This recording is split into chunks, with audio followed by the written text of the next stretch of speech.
अस्सलाम वालेकुम, खुशामदीद। Question and answer series की वीडियो नंबर 12। आज हम फिर 7 सवालात के जवाबात देखने वाले हैं। फर्स्ट क्वेश्चन है, hi sir, Pomeranian female dog की डिलीवरी के कितने दिन बाद डिवर्मिंग करनी चाहिए, प्लीज़ सर बताएं। आप तकरीबन महीने के बाद डिवर्मिंग कर सकते हैं। कोई अच्छा सा डिवर्मर इस्तेमाल कीजिएगा, ज़्यादा बेहतर कैनी वर्म। इसके अलावा प्रेफ्रान या ड्रोंटल प्लस है। प्रेफ्रान मैं आपको सजेस्ट नहीं करूँगा, लेकिन ड्रोंटल प्लस बहुत अच्छी मेडिसिन है। एक गोली 10 किलोग्राम के लिए मौजूद है। इसका सिरप फॉर्म भी आता है।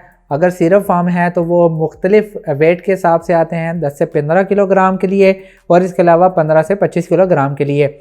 नेक्स्ट क्वेश्चन है, हेलो सर, क्या हाल है। मेरी मैरिड डॉटर है, एज है 2 ईयर। आज 11:30 पर एक डॉग कुत्ता कट किया हैंड पर, 2 मार्क्स टीथ के। आज सिविल हॉस्पिटल 2 आवर के बाद एंटी रेबीज़ के इंजेक्शन लगवाए। सर क्वेश्चन 1 हिफाजती तदाबीर, क्वेश्चन 2 पेशेंट के असरात।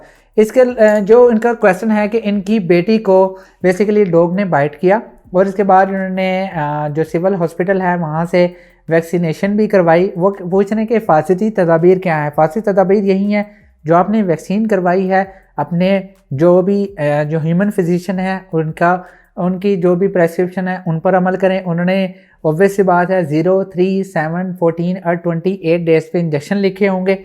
नेक्स्ट क्वेश्चन है, best multivitamin supplement for cats and kittens. वियोसिड और फोलेक्स का सिरप आता है, बेस्ट मेडिसिन है, बेस्ट मल्टीविटामिन हैं, बहुत अच्छे रिजल्ट्स हैं। 1 ml पर 5 kg बॉडी वेट के हिसाब से है।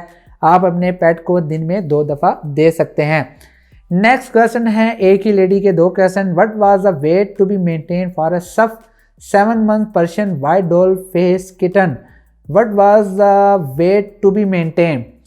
ये पूछना चाह रही हैं कि 7 month के जो किटन को मेंटेन रखने के लिए हमें क्या करना चाहिए। आप अच्छी खुराक दें, डिवर्मिंग टाइप में करवाएं। अगर आप कोई भी ड्राई फूड इस्तेमाल कर रहे हैं तो ड्राई फूड अच्छी कंपनी का इस्तेमाल करें और डिवर्मिंग भी इसको टाइम से करवाते रहें। नेक्स्ट क्वेश्चन इन्हीं का है, after how many heats in Persian kittens can we made doctor.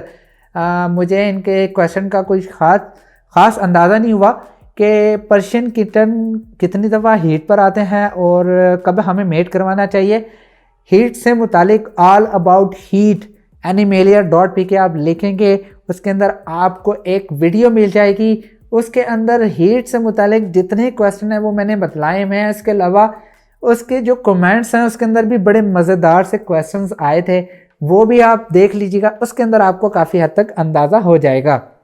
Next है, can I feed pumpkin Tommy 6 month old male cat if it had a diarrhea. जी बिल्कुल दे सकते हैं। पम्पकिन बहुत अच्छी चीज़ है, as a probiotic, as a digestive system को बेहतर बनाने के लिए आप इस्तेमाल कर सकते हैं। और डायरिया वाली वीडियो भी देख लीजिएगा, उसके अंदर भी मैंने इलाज बताया हुआ है, होममेड फूड की रेसिपीज़ या इस तरह के जो घरेलू इलाज हैं और जो भी होम रेमेडीज़ हैं वो भी मैंने बतलाई हुई हैं। नेक्स्ट क्वेश्चन है, कैट्स किस एज में अडल्ट हो जाती हैं, मेल एंड फीमेल, एंड वो किस एज में हीट पे आते हैं। जो फीमेल कैट है वो 4 से 5 महीने के बाद किसी भी टाइम हीट पर आती है और जो मेल कैट है वो तकरीबन मेट करने के काबिल होते हैं 12 महीने या 15 महीने के बाद। और जो इनके अडल्ट टाइम होता है, अगर दोनों का देखा जाए, जो साइंटिफिकली अडल्ट टाइम है वो 1 साल तक होता है। लेकिन अडल्ट होना और प्यूबर्टी में आना ये 2 मुख्तलिफ चीज़ें हैं। प्यूबर्टी इसे कहते हैं जब वो हीट पर आती हैं, जब वो बड़ी हो जाती हैं। अडल्ट अभी आप कंसिडर कर सकते हैं। लेकिन अगर फूड की बात की जाए तो 1 साल तक आप किटन फूड दे सकते हैं, 1 साल के बाद आप उसको अडल्ट फूड दे सकते हैं।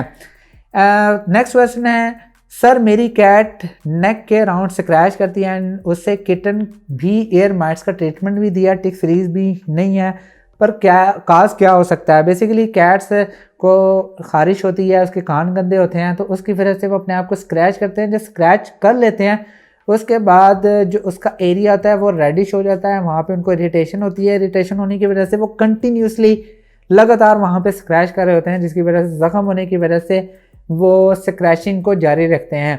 इसके अलावा फूड एलर्जी हो सकती है या फिर फ्लीज वगैरह हो सकती हैं, या फिर अगर आप शैम्पू ऐसा इस्तेमाल कर रहे हैं जिसमें उसके स्किन के अंदर इरिटेशन हो रही है या उसके फॉलिकल्स के यानी जो उसके बालों के जो फॉलिकल्स हैं उसमें इशू है, वहाँ पे ड्राइनेस ज़्यादा हो गई है, तो इस वजह से भी वो अपने आप को स्क्रैच कर सकती है। मैं उम्मीद करता हूँ कि आज की वीडियो आपको पसंद आई होगी। अगर पसंद आई है तो प्लीज़ लाइक कीजिए, शेयर कीजिए और प्लीज़ इस चैनल को ज़रूर सब्सक्राइब कीजिएगा। इंशाल्लाह नेक्स्ट वीडियो में मिलता है। खुदा हाफिज़।